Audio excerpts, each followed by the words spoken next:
Jeni mirë apo jo? Në fakt, ne donim që ta fillonim sot për shkak të 8 marsit me një video përshëndetse, edhe në këtë mënyrë kështu besoj që e kemi gati, po media, që e kemi bërë me gratë e kishës. Është një video e bukur, besoj.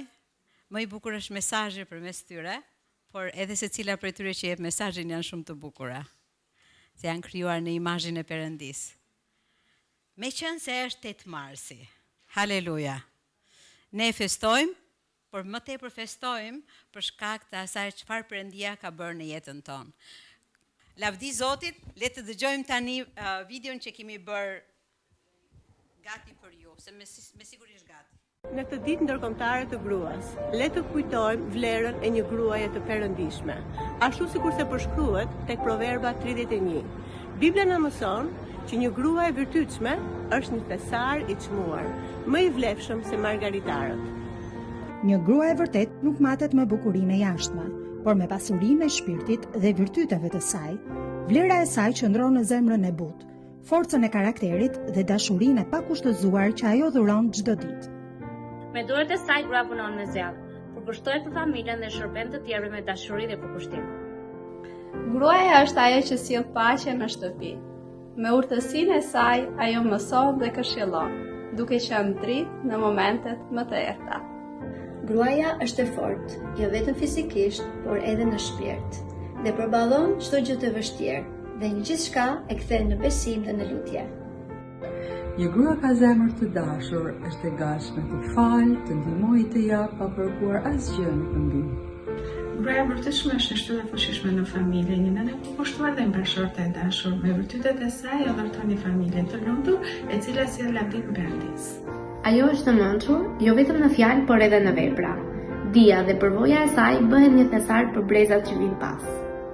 Një grua e perëndishme është e mbushur me besim, me frikë ndaj Zotit. Shkrimi thotë: hiri është i rrem, bukuria është e kotë. Gruaja që ka frikë ndaj Zotit do të lëvdohet. Në këtë 8 mars, le të nderojmë gratë që janë shembull i ndershmërisë, urtësisë dhe dashurisë synore. Një bekim i pashoq për familjen, komunitetin dhe botën. Zoti ju bekoft të gjitha ju gra që me zemër të përulur dhe forcë shpirtërore ndriçoni botën me veprat tuaja. Gëzuar 8 marsin. Tani unë do të shkoj tek Abigaili. Gjërat e mira nuk vinë lehtë. Nuk dua që t'ju dekurajoj, po dua t'ju a them këtë me siguri që gjërat e mira nuk vinë lehtë, po përmes vështirësive shumë gjëra të mira vinë. Po kur ne qëndrojmë fort ama deri në fund. Kështu që do të lexojmë së bashku tek 1 Samueli, kapitulli 25. Pastaj Samueli vdiq dhe tër Izraeli u mblodh dhe e qau. E varosën në shtëpinë e tij në Rama. Atëherë Davidi u ngrit dhe zbriti në shkretëtirën e Paranit. Në Maon jetonte një njeri, pronat e të cilit ndodheshin në Karmel. Ky njeri ishte shumë i pasur, kishte 3000 dele dhe 1000 dhi, dhe ndodhej në Karmel për të qethur delet e tij. Ky njeri quhej Nabal dhe gruaja e tij Abigail. Ajo ishte një grua me gjykim të shëndosh dhe e hishme. Ishte e bukur, por burri i saj ishte i ashpër dhe i keq në veprimet e tij. Ai rrinte nga Kalebi. Kur Davidi mësoi në shkretëtir që Nabali ishte duke qetur delet e tij, dërgoi 10 të rinj. Davidi u tha të rinjve: "Ngjituni në Karmel, shkoni tek Nabali dhe pyetini nga ana ime nëse është mirë." Dhe i thoni kështu: "Shëndet, paqe ty, paqe shtëpisate dhe paqe çdo gjëje që të përket. Mësova që te ti ndodhen qetësit.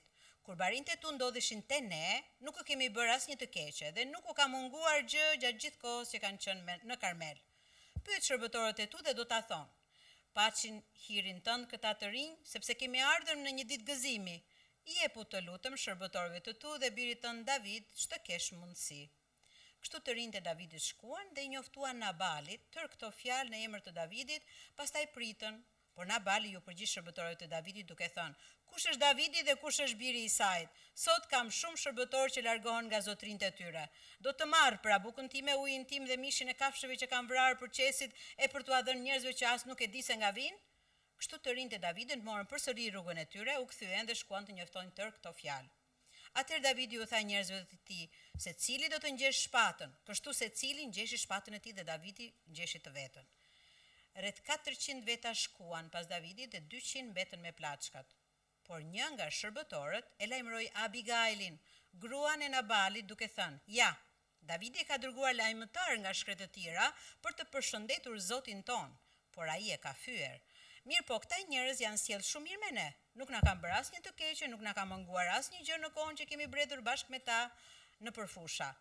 Ata kanë qenë për ne një murmbrojtje, natën e ditën, për gjithë kohën që kemi kullotur bashkë me ta kopen. Dije dhe shiko atë që duhet të bërë, sepse ka për të ngjarë ndonjë fatkeqësi zotit ton dhe të shtëpisë së tij. Ai është një njeri aq i keq sa nuk mund t'i flasësh, as t'i japësh një këshill." Kështu po thot shërbëtori.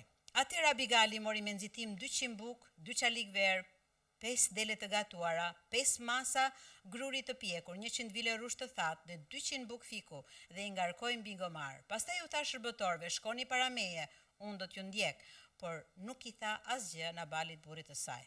Ndërsa ajo po zbriste hipur mbi gomar, nëpër një shtek të fshehur nga mali, Davidi dhe njerëzit e tij zbrisin po në atë drejtim të saj dhe ajo i ndeshi ata. Davidi kishte thënë: "Kam ruajtur më kot tërë ato që ai njeri kishte në shkretë të tjerë.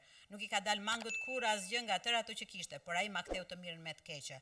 Kështu a bët Perëndia armiqve të Davidit, madje edhe më keq, në rast se nga të gjitha ato që ai zotron, kam për të lënë gjallë një mashkull të vetëm deri në mëngjes." O bobo, çfarë inati! Kur Abigaili pa Davidin, zbriti shpejt nga gomari, me siguri ka qenë duke dëgjuar fjalimin e Davidit gjatë gjithë kohës që turfullonte nga inati. Edhe thot, "Të mirë të zbres për para kohe." Dhe zbriti shpejt nga gomari dhe ra përmbys me fytyrën në tokë për para Davidit. Kështu u shti në këmbët e tij dhe tha: "O im Zot, mbi mua, vetëm mbi mua bie faji, por lejo shërbëtorën tënde të flasë dhe ti dëgjo fjalët e saj. Të lutem, mos ja ver re atij njeriu të neveritshëm Nabalit, se ai është pikërisht ashtu si ka emrin, ai quhet Nabal dhe karakterizohet nga budalla lëku. Por unë shërbëtoria jote nuk i kam parë të rinj të dërguar. Falni, nga zotria im." Kështu pra im Zot, ashtu si është e vërtet që Zoti ron dhe shpirti yt jeton, Zoti ka penguar të derdhësh gjak dhe të vendosësh drejtësi me duart e tua. Armiqtë e tu dhe ata që duan t'i bëjnë keq zotrisim, qofshin si Nabali. Dhe tani kjo dhuratë që shërbysja jote i ka sjell zotrisim, ty jepet të rinjve që djekin zotrin tim. Por falja, fajin shërbëtores sate. Me siguri Zoti do ta bëj të qëndrueshme shtëpinë e zotrisim, sepse zotria im lufton në betejat e Zotit dhe gjatë tërë kohës së jetës sate nuk është gjetur asnjë e keqe të tij. Profete, në rast se del dikush që të përsekutoj dhe të kërkoj jetën tënde, jeta e zotrisë tim do të ruhet në përshtafin e jetës pranë Zotit, Perëndis tënd, ndërsa jetën e armiqve të tu, Zoti do ta flak si nga zgabra e një hobeje. Kështu, kur Zoti ti ketë bërë zotrisim të mirat që i ka premtuar dhe të ketë vënë në kryet e Izraelit, kjo gjë nuk do jetë dhëmbje për ty. As edhe një mbrejtje ndërgjegjes së zotrisim, do me thënë të ketë derdhur gjak pa shkak e të ketë marrë hak në vetë gjyqësi. Po kur Zoti do t'i bëj të mira zotrisim, kujto shërbëtoren tënde. Vetëm në këtë pasazh që sapo lexuam, flitet 14 herë ajo i drejtohet Davidit si im Zot, Zoti im, dhe 6 herë ajo i drejtohet atij për veten e saj shërbëtoria jote. Sikur se e lexuat, pat që Abigaili është e martuar me një burr shumë të pasur, por dhe një person shumë i ligur. Mbi të gjitha, çfarë ka ruajtur Abigaili në zemrën e saj gjatë kësaj kohe, nuk ka lejuar që pasuria që ajo kishte në familje ta bëjë atë një person krenar dhe të madh, sepse tregon nga mënyra se si ajo reagon në situate të vështirë të familjes së saj, nuk tregon që ajo është krenare. Të shkosh me për fytyrë për tokë deri në fund dhe faktikisht ti ke kaq shumë pasuri, tregon shumë mirë që ajo ishte një grua e përulur. Dhe çfarë ajo bëri, gjithashtu ishte një grua vërtet heroin, sepse ajo shpëtoi me veprën e saj të guximshme, ajo shpëtoi pikërisht familjen e saj dhe jetën e saj po ashtu. Edhe shërbëtorët po ashtu që i kishte në shërbim, sepse Davidi tashmë e pat, ishte zotuar që ai do t'i vriste të gjithë. kanosej shumë rrezik dhe shumë situatë e vështirë në jetën e Nabalit tashmë dhe familjes së tij dhe shërbëtorëve po ashtu. Me këtë rrezik, çfarë bëri kjo grua? Edhe kjo mendoj unë, çfarë më erdhi në mendje ndërsa isha duke lexuar, më bëri përshtypje faktikisht kur ata mos ja vë re atij personit nevoritshëm dhe thash, çfarë do me thonë kjo me këtë gjë? Jam e sigurt që jeta e saj ishte bërë skëtere edhe pse kishte shumë pasuri. Jeta e saj ishte bërë e keqe vetëm për shkak të personit që ishte Nabali. Por prap se prap, kjo grua, në gjithë vështirësinë e saj, unë mund ta përfytyroj që ajo çdo ditë ka shkuar në gjunjë, ka thënë Zot, ti që je i hirshëm, ti mund ta ndryshosh këtë situatë. Nuk e di si, nuk e di qysh, nuk e di kur, por ti mund të bësh diçka. E të më nxjerrësh nga ky mjerim e nga ky hidhërim i jetës sime. Unë nuk e di se si do ta bësh, por unë e di që ti je besnik. Edhe me siguri lutjet e saj të drejtuara çdo ditë ndaj një perëndie të mirë, duke pasur sigurinë dhe kush perëndia është, një perëndi që vërtet ai të jep mirësi dhe të nxjerr nga situata ku ti mund të ndodhesh. Me këtë mirëbesim ne shkojmë në lutje. Nuk shkojmë se i lutemi një Zoti të vdekur. Zoti ynë është i gjallë dhe me këtë gjë, me këtë zemër, ne duhet të shkojmë tek perëndia ynë. Që unë e di ti do të më nxjerrësh nga kjo situatë. Ajo nuk e ka futur veten e saj. Asaj i ra fati me këtë burr që ishte i lig. Bibla thot ishte shumë i lig, i keq. Madje, edhe më vonë nëse do të lexonim edhe pak, por faktikisht do doja ta fati i tij do ta shikoni se si përfundoi për shkak ligësisë të zemrës së tij. Ai u bëgur, thot Bibla. Dhe madje pas disa ditësh vdiq. Kur ai dëgjoi lajmin e mirësisë së gruas së tij, ai kuptoni se çfarë kishte ky njeri në zemër. E ajo grua jetonte çdo ditë me këtë person. Jam e sigurt që ashtu si çdo grua ka qenë nënshtruar po ashtu. Sepse ajo nuk ka bërë diçka tjetër, as me siguri, ndoshta dhe ja ka përmendur ndonjëherë, o budalla, do na vrasësh të gjithë, vetëm të lutem ndrysho. Edhe nëse e ka parë që ajo s'e ka bërë këtë gjë, ajo ka vazhduar të jetë në nënshtrimin e tij të plot, edhe pse ajo ka kuptuar që ai nuk kishte asnjë gjë të mirë për të ofruar. Por ishte, siç thash, ishte shumë i pasur. Kështu që vërtet një grua, kur i shikon situatat që i kanosen, duhet së pari dhe mbi të gjitha me plot besim të shkojë tek Perëndia. Nuk them vetëm për një grua, nuk dua t'i ndaj burrat edhe gratë në këtë rast, sepse një përulësi ne e dim nga vjen i pari. Do ta thoja këtë dhe më vonë faktikisht, por nuk ka njeri më të përulur. Madje as Abigali nuk e ka arritur atë përulësi që arriti Zoti ynë Jezu Krisht. Askush nuk e ka arritur. Ndaj nuk përjashtohet askush. Me të qenit i përulur përpara Perëndisë, secili që beson tek ai, duhet të marrë në vetvete atë që Jezusi mori për ne. Pra përulësinë. Ai thot la qiellin. Ai la gjithçka dhe erdhi dhe dha veten e tij në vdekje, deri në vdekje të kryqit. Nuk ka përulësi më të lartë se ajo e Krishtit. Dhe këtë gjë ne kërkojmë. Por tek kjo heroin ne shikojmë pikërisht që ajo ka marrë diçka nga zemra e Zotit. Dhe jam e sigurt e ka marrë për shkak se i ka qëndruar në gjunjë. Tek ajo duke e parë atë Zot dua të jem si ti.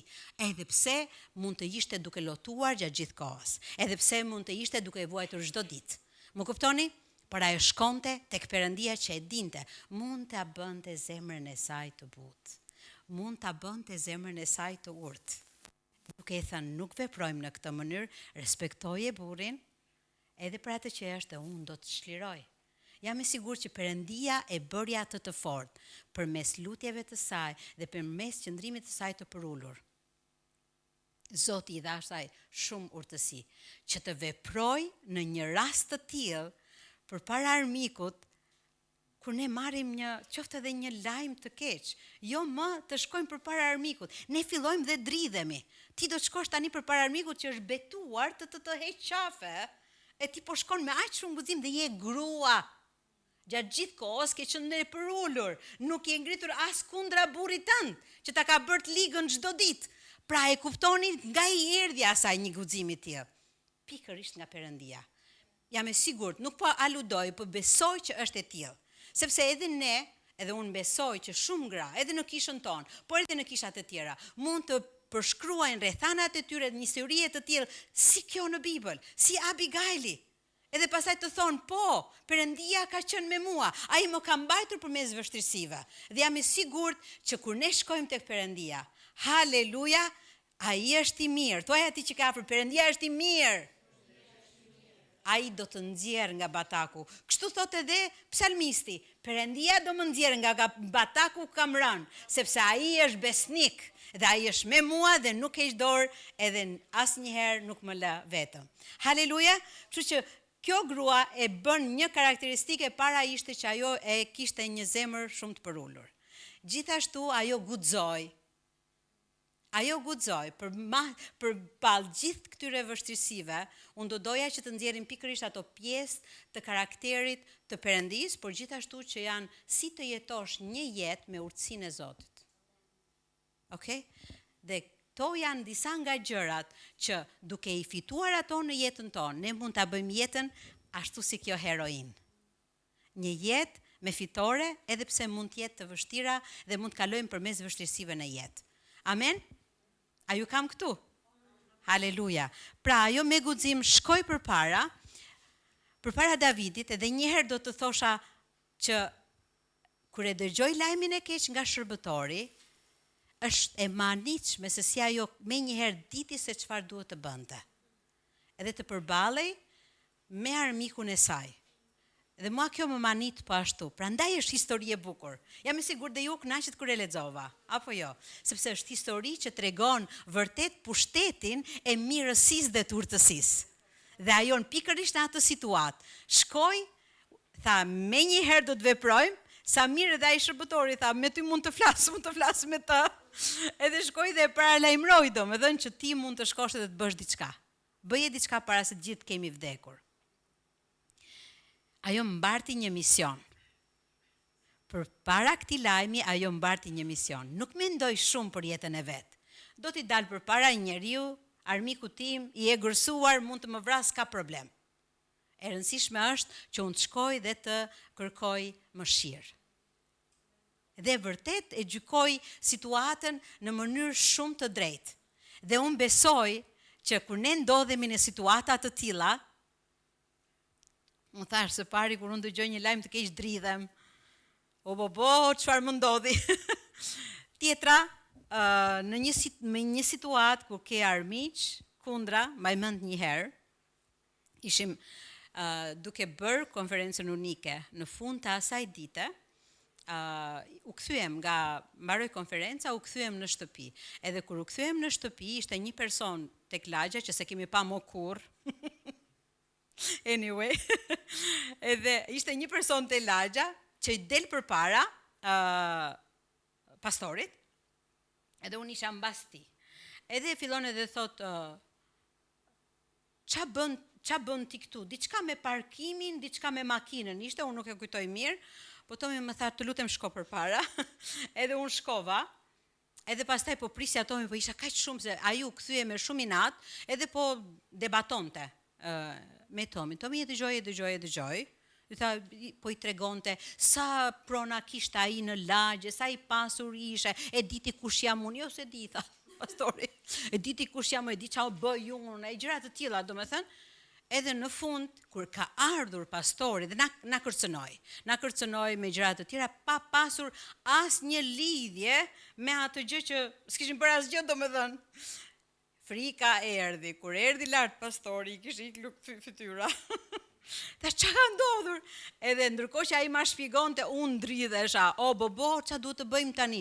Ndoshta duhet të marrim policinë, sepse ai do ta bëj, ose do të bëj diçka, nuk e dim ç'a të bëj, më ka kërcënuar, nëse ju shikoj më këtu, do t'ju bëj këtë. A e keni parasysh pa asnjë gjë duke bërë? Ishim duke bërë vullnetin e Perëndis, jam e sigurt, dhe djalli nuk do të lë rehat. Djalli nuk të lë rehat kur ti je duke bërë vullnetin e Zotit. Por ne duhet të shikojmë tek Perëndia. Edhe pastaj përmes disa këshillave, disa personave që folëm në besimtar të tjerë të kishës, mend që një herë kemi folë edhe me ty Berti, e mban mend të histori? Ndoshta, ka ikur, s'ka rëndësi sepse e kemi përjetuar ne. Kështu që, por pastaj folëm me disa persona edhe na thanë prisni një herë. Prisni, mos veproni me një herë me policinë, sepse edhe nëse ka kërcënuar, le të presim njerë, sepse po të shkojmë që tani në polici, hapet në një gjë e madhe, vjen policia, kujdet, ka ndonjë, se kishim dhe frikë, po ta ketë ky në një mik policin, hajde të futesh me policin pastaj, meru me shtetin, është armiku i madh pastaj, bëhet shumë armiku më i madh se sa që kishe menduar t'ishte. Kështu që okej, nuk bëm gjë, po sinqerisht kemi qenë shumë të dekurajuar në atë moment. Filluam të luteshin fort, edhe u largua pak, shqetësimi i madh, frika, por nuk reagua me njëherë. Edhe ajo që dua të them është që ajo që mund të na bën të na jepte paqen në një situatë të tillë ishte vetëm Perëndia. Edhe u largua shqetësimi vetëm për shkak se shkuam tek ai i tham, ne nuk kemi asgjë në dorë, ata mund edhe të na vrasin, le ta bëjnë. Por ti do na nxjerrësh si gjithnjë nga gjithë kjo situatë e vështirë që u krijua. Edhe çuditërisht, pas disa ditësh, e kemi parë edhe një herë atë person aty në lagje dhe që atëherë, flasim në fillim të unikës në 2015-2016, ai person nuk duket kurse si në lagjen tonë. Nuk është fare. Kështu që haleluja. Zoti na çliroi pa u dashur që ne të shkojmë diku tjetër për të kërkuar liri apo për të kërkuar siguri, por shkuam tek Perëndia. Ai e siguroi dhe ne jemi përsëri në paqe. Amen. Ne unë nuk e njoh person, as e mbaj mend fare, por pastori e mban mend. Gjithsesi, ç'a dua të them, sërish e njëjta situatë që ishte dhe ndodhej Abigaili. Ajo ndodh përpara një armiku, edhe ajo guxoi të shkonte përpara tij. Dhe madje, nëse i shikoni, ajo i drejtohet Davidit, tani unë këtu kuptoj që ai ishte një person i perëndishëm. Sepse ajo i thot, unë kam dëgjuar për bëmat e tua, im Zot. Dhe madje profetizon që ai, kur ti të marrësh pozitën tënde, që Zoti të ka dhënë ty, mos më haro mua, më kujto mua. E di që më sjell kjo, më kujto mua, më sjell pikërisht në mendje të një personi tjetër që ka ndërmjetësuar, jo vetëm për veten e saj, për familjen. E dini kush është? Shiriti i kuq. Rahabi. Ajo e lshoi shiritin e kuq, shpëtoi spionët që shkuan për të parë vendin dhe tha, nga ky shirit ju do më mbroni mua dhe familjen time nga rreziku që po vjen. Ajo para tha atë që do të ndodhte në vendin e saj. Ja përse i strehoi dhe pastaj gjeti, ndërmjetësoi për familjen e saj, ndërmjetësoi për jetën e saj. Të njëjtën gjë bën edhe Abigaili. Jo vetëm që ajo kërkon faljen, jo vetëm që ajo kërkon që ai ta falë dhe guxon të shkojë përpara tij, domethënë, por gjithashtu kërkon, thotë, më kujto mua. Do të thotë një grua e urtë i shikon mirë situatat dhe gjithashtu vepron në momentin e duhur. A kishte mundësi Abigaili t'i kthehej ndryshe Davidit? Me ca shërbëtor? A kishte mundësi? Po kishte ma. Kishte. Mund të kthehej ndryshe, ti thoshte kam kaq shumë pasuri, të bëj këtë. E dini kush ishte Davidi në atë kohë? Ishte një endacak. Asgjë s'kishte Davidi në dorë. Përveç se 400 burra, po i kishte me shpata. Por asgjë tjetër nuk kishte në dorë. Davidi me paqe kërkoi që t'i bekonte të rinj, sepse ata nuk kishin ushqim. Edhe ai tha, me qenë se ju po festoni, na jepni edhe ne një copë bukë, se ju kemi ruajtur, që në fakt ai mund të kishte marrë delet atyre si endacak që ishte, pa bukë që ishte, shkoje ti marrë delet aty Nabalit, edhe pastaj hapi lufta kështu, drejt për drejt me shërbëtorët. Por nuk e bëri sepse me siguri Davidi është rritur me disa vlera që mos ia vidh ato që i përket ligji. Mbani mend ligjin e Mojsiut. Nuk duhet ta vjedhësh të afërmin tënd. Kështu që Davidi ecte me duke respektuar ligjin, sepse ne kemi në Bibël që ai që i vogël e adhuronte Zotin. E si mund të shkosh të adhurosh Zotin dhe ta fyesh atë duke bërë diçka që ai nuk e pëlqen? Ta them edhe një herë këtë. Si mund të adhurosh Zotin dhe pastaj ta fyesh atë duke bërë diçka që ai ta ka ndaluar ta bësh? Mëkati sillet e porta. Nëse ne na vjen pikërisht para nesh fytyra e Perëndis, që ne adhurojmë dhe na mbush me paqe, na mbush me siguri, na mbush me urtësi, si mundesh pastaj ti të thuash, s'ka gjë, do ta bëj këtë gjë, do t'ja marr delen atij apo do të shkoj dhe do t'i marr një pjesë toke e këtij personi që është bërë shumë e madhe edhe këtu në Shqipëri. S'mundesh dot që ti ta adhurosh Perëndin dhe njëkohësisht të shkosh edhe të fyesh zemrën e Zotit, të fyesh vetë Perëndin që ka thënë mos vith të afërmin tënd. Haleluja. Ti ke një të afërm po ashtu. Ndonjëherë ti vjedh ato që Perëndia të ka thënë ty që t'ja japësh. Quhet vjedhje. Pse se s'ja ke dhënë, nuk je bindur Zotit. E kur ti adhuron Zotit, ajo vjen në mendje. S'mund ta përjetosh plotësinë Perëndin që ti e adhuron, nëse ti së pari nuk e dorëzon zemrën përpara tij. Jam e sigurt, edhe Abigali këtë ka bërë. Në lutjet e saj ka dorëzuar zemrën. Zot, më fal. Më fal nëse sot e kam ngritur zërin me burrin. Më fal që ndoshta nuk jam sjell mirë me të sot. Merru me zemrën time. Më bëj ai person që unë dua të jem. Me siguri ka bërë këtë gjë. Sepse thuhet që ajo ka jetuar me atë burr të neveritshëm. Ka jetuar me të, si ka jetuar? Jo me inat. Ndryshe do kishte përfunduar ndryshe historia. Me inat s'besoj, por me falje. Tek një person që ecën me urtësi, me nderim dhe respekt, tek ai person nuk mund të gjendet mosfalja dhe hidhërimi. Nuk mund të gjendet tek ai person që ecën me përulje, nderim, dashuri dhe respekt ndaj personit tjetër. Më dëgjon? Po e përsëris edhe një herë. Një person që ecën, a e kanë vëmendjen tuaj? Lini telefonët, është shumë e rëndësishme ajo që po them. Një person që ecën me përullësi, një person që ecën me nderim ndaj të tjerëve, një person që respekton të tjerët dhe i do ata, tek ai person nuk mund të gjendet mosfalja dhe hidhërimi. Nuk mund të gjendet, sepse Perëndia vendos gjërat e duhura në zemrën tënde dhe fshin ato gjërat e tjera që s'mund të bashkëjetojnë bashk. A mundet nderimi dhe mosfalja të bashkëjetojnë bashk në zemrën e dikujt? Si mendoni? Nuk mund të bashkëjetojnë bashk. Dhe prandaj kemi nevojë që të rritemi edhe më shumë në cilësinë e karakterit të Krishtit. Tek ai nuk gjendej asnjë mëkat. A mund të rritemi edhe më shumë tek ai për të ngjasuar atij kush ai është? Unë besoj që ne mund ta bëjmë. Dhe fillon në gjunjë. Nuk kërkon shumë, Armando, kërkon shumë pak. Nga ajo çfarë ti mund t'i japësh. Pjesën më të madhe e bën ai. Ai e bën pjesën më të madhe. Apo jo, Samuel? Ne vetëm dorëzohemi. Ne vetëm dorëzohemi dhe Perëndia derdh nga hiri i tij në jetën tonë. Dhe ne kemi nevojë për të. Ne kemi nevojë për të. Unë dua që sot, vërtet, kur ne të largohemi me atë praninë e Perëndis. Unë kam parë Zotin. Haleluja. Dhe nëse ti e ke parë Zotin, unë do ta shikoj gjithashtu. Edhe ai afër teje do ta shikoj gjithashtu. E di pse? Ti do rezatosh atë. Ti do reflektosh atë që ti ke parë. Qëndro më shumë tek fjala e Perëndis. Qëndro më shumë në gjunjë. Qëndro më shumë dhe thuaj më bëj si ti. Qëndro më shumë me të. Dhe pastaj do të reflektosh gjithçka që ai është. Dhe ti do dalësh nga situata. Është një thirrje shumë e thjeshtë. Le të qëndrojmë më shumë me Perëndin. Në mendjen tonë po ashtu. E di që nuk mund të qëndrojmë 24 orë në gjunjë duke lexuar Biblën. Absolutisht ju kuptoj.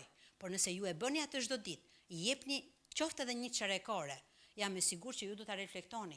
Ashtu si Mojsiu.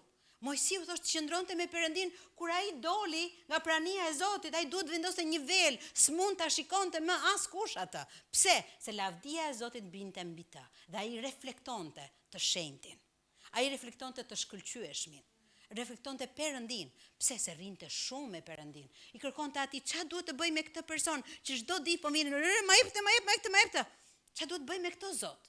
Edhe Zoti thotë, "Ok, shko merru me këtë punë." Dhe thuhet, Bibla thotë shumë mirë, e shpjegon Mojsiun, me orë të tëra ai qëndronte duke i shërbyer njerëzve. Dhe unë e bëj këtë ndonjëherë, me orë të tëra qëndroj duke i shërbyer njerëzve.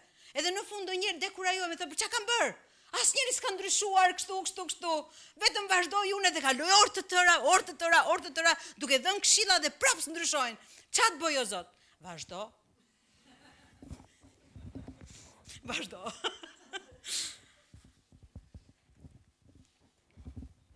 Qa të bëjo Zot? Amen? Vazhdo dhe qëndro tek Jezusi. Se ata s'mund t'i ndryshosh ti. Këtu e kisha fjalën. Okay? Vazhdo qëndro në praninë e Zotit. Sa i mund të ruaj zemrën ton nga hidhërimi. Apo nga dekurajimi. Ai mund të ruaj zemrën ton. Që vazhdo qëndro tek Perëndia.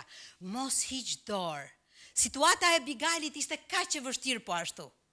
Çdo ditë pas dite, ajo flinte, jetonte me këtë person, burrin e saj. Që jam e sigurt, jo që nuk i ka dhënë ndonjë dhuratë, po e ka trajtuar jo mirë, se ashtu ishte ai. Ashtu ishte ai. Okej? Dhe prapa ajo thoshte, o Zot, do vi ndonjë ditë çlirimi, dhe si do vi çlirimi? A ka mund të bësh ti një mrekulli ta ndryshosh zemrën e këtij personi? Me siguri. E ndërkohë që ajo lutej kështu, Zoti ndryshonte zemrën e saj. Zoti e ka bërë këtë edhe me mua. Ka pas gjëra që si pëlqej. Edhe kur i kam kërkuar Perëndis, ndryshoje këtë të burim. E Zoti ka thënë, po ta ndryshojmë çik zemrën tënde. Sinqerisht, nuk e them këtë për të qeshur. Është e vërtet. Ndryshoje këtë tek ai person në lutjet e mia. Po Zoti thoshte, jo. Le ta ndryshojmë zemrën tënde. Qëndrimin tënd, të folurin tënd. Le të ndryshojmë ty. Sepse ti nuk do jetosh gjithë jetën me atë person, por do jetosh me mishin tënd. Le ta përmirësoj mishin tënd një herë. Wow! E mrekullueshme, apo jo? Ti do jetosh me veten tënde çdo ditë. Edhe një nga gjërat që Perëndia më ka thënë, më ka ndryshuar pikërisht në këtë pikë. Më ka thënë, nuk duhet t'i marrësh gjërat aq seriozisht sa po e lëndon jetën tënde. Mi lër mua dhe jeto e lirë. Jo, pse ma tha kështu? Pse ma bëri kështu? Jo, po du të kishte thënë kështu. Pse si a thash kështu? Du të kisha nxjerrë edhe këtë. Jo, Perëndia më tha, ti do jetosh me veten tënde. Lëri këto situata në dorën time. Sinqerisht më kanë sjell shumë liri. Edhe nëse ndodhem përpara një personi që më ka lënduar, nuk e kam problem ma. Nuk e kam problem. Se unë jetoj me veten, nuk jetoj me personin tjetër. E dini çfarë do thotë kjo? Fal. Fal dhe vazhdo. Fal dhe vazhdo. Edhe atyre kur djalli vjen e thotë, po jo ta ka bërë kështu, si mund t'ulesh me të përsëri? Fal dhe vazhdo. Haleluja. E mrekullueshme apo jo? Po predikoj mirë, s'po dëgjoj asnjë amen. Mirë po predikoj. Normalisht kur flas për veten time, duhet të flas për gjëra që duhet t'ia flas vetësime dhe t'ia kujtoj edhe një herë. Meqense ju nuk po thoni amen, unë duhet ta inkurajoj veten. Haleluja. Tjetra që bëri, kjo grua me guximin e saj, ajo ishte shpëtimtare. Pra thash që ishte edhe profete, se para tha çfarë do të ndodhte, u ndërmjetësoi, mu në sytë armikut, imagjinoje ti thush armikut në dorën tënde më ke. E kupton? I thot armikut më ke në dorë, më kujto mua, më ke në dorë. Edhe kur ti të vish, ai nuk ishte ende mbret atëherë. Por Abigaili e kishte përgatitur veten e saj për të qenë mbretresh. E kishte përgatitur zemrën e saj përpara Zotit për të qenë mbretresh. E di që edhe nuk flitet shumë për Abigailin më vonë, pasi ajo u martua me Davidin. Davidi mori dhe Noamin, edhe mori dhe Mikalën, që a dha Sauli. I di unë emrat, i them fiksi që janë, po që është me emrat që them Berti. Por nuk përmendet shumë më vonë se çfarë bëri dhe as që fëmijët e Abigailit trashëguan fronin në fakt. Nuk thot gjë Bibla më për të, thot që i ka lindur një bir, po kaq, nuk është që ai mori fronin. Më tutje. Por ajo që dua të them është që ajo ndërmjetësoi dhe vuri jetën e saj në duart e armikut, sepse ajo besonte që sido që të ishte, Perëndia sërish do ta çlironte. Shikoni çfarë besimi ajo kishte vendosur tek Perëndia, të jetuarit në një situatë të tillë, saqë ajo e dinte që Perëndia do ta çlironte atë sërish. Kështu që ajo vendosi plotësisht veten e saj në dorën e Davidit. Po Davidi ndërkohë, duke qenë edhe ai një adhurues i Perëndis, thotë bekuar qoftë Perëndia e Izraelit, sepse thotë ai të ka sjell ty me këtë zemër dhe urtësi që unë të mos derdh gjak, sepse këtë ajo i kujton atij. I thot mos derdh gjak. S'ke nevojë ta bësh këtë që ajo mbretëria jote të ndërtohet mbi gjak. Ti tashmë ke luftuar, unë e di, po pse të derdhësh gjak kot pafajshëm kur ne mund ta rregullojmë këtë situatë? Çfarë personi i paqt? Çfarë personi i paqt? Haleluja.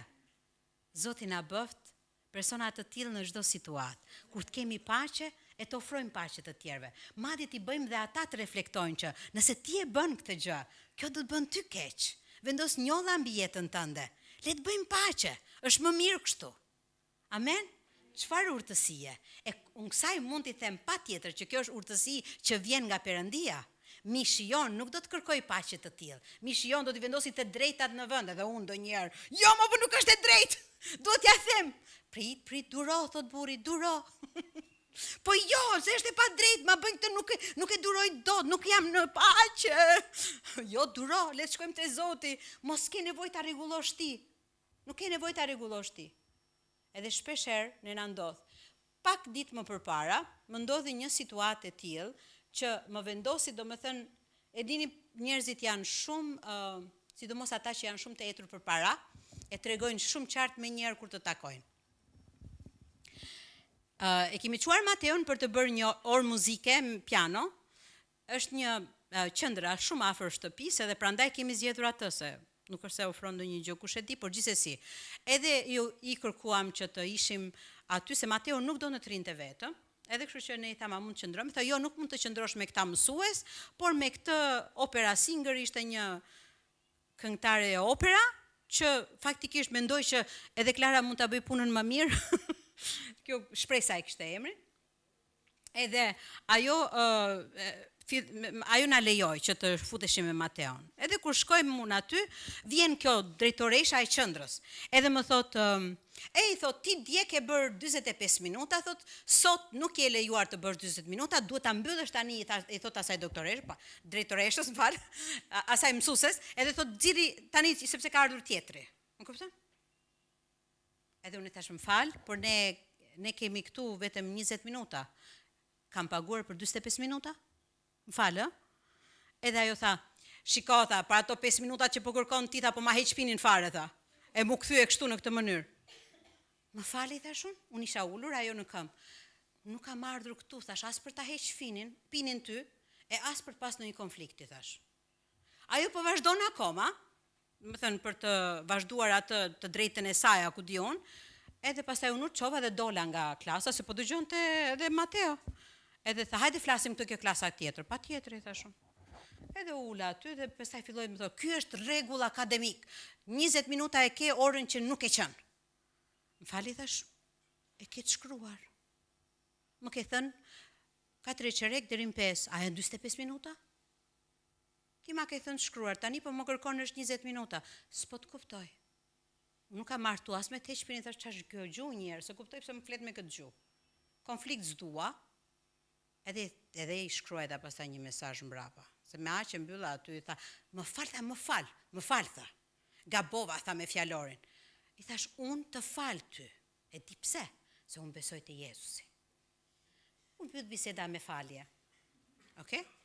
Por, prapse doli, i tha mësueses, mbylla, tha, edhe okej, thash, mirë atëre, ti pas ke nevojë që të ndis një mesazh. Thash, unë nuk marr çfarë nuk më takon. Edhe i shkruajta 1, 2, 3, 4, i çova mesazhet, edhe shkova i shpjegova Tomit një herë, Tomi tha, lere, prap Tomi lere, po prit, pse të ma bëj ashtu ajo në sy të tjerëve, jo nuk do ta lë. E gjithsesi, i shkruajta një mesazh, prap kërkoj falje, tha, për ty, tha, do të bëj këtë, unë këtë, ç'keti. Thash, jo, asgjë mos bëj për mua ti, thash se nuk e du. Sinqerisht, tani po e ndryshoj krejt muhabetin edhe një herë. E tash nuk mund të më nxjerrësh situatat atilla, pikërisht në mes, kur ne kam filluar, kemi rënë dakord për diçka, e ti tani vjen edhe më informon. Më fal, tha, prap. Ishte person shumë që vraponte, nxitonte, por e donte shumë lekun dhe ma tha. Shiko, tha, se solfezhi, tha, nuk i ka këto, thash, unë e di çfarë është solfezhi. Tha, unë s'di gjë, tha, unë kam marru për shkenca eksakte, tha, matematik. E shoj, thash. E shoh. Faleminderit që u prezantove në fund, se i shikoj shumë mirë që ke mbaruar. Dikush që nuk do t'ja di qa po t'jep ty, por apo fitoj unë për këtë gjë. Kështu që çfarë dua të them me këtë është, ne ndonjëherë duam të vendosim drejtsinë tonë. Por Perëndia thot, kërko drejtsinë time. A jemi aty akoma, aty jemi akoma. Më vjen që me atë drejtsinë që unë dua, ta heq nga Mateon, me Mateon nga aty. Por nga ana tjetër mendoj, a është e urtë kjo?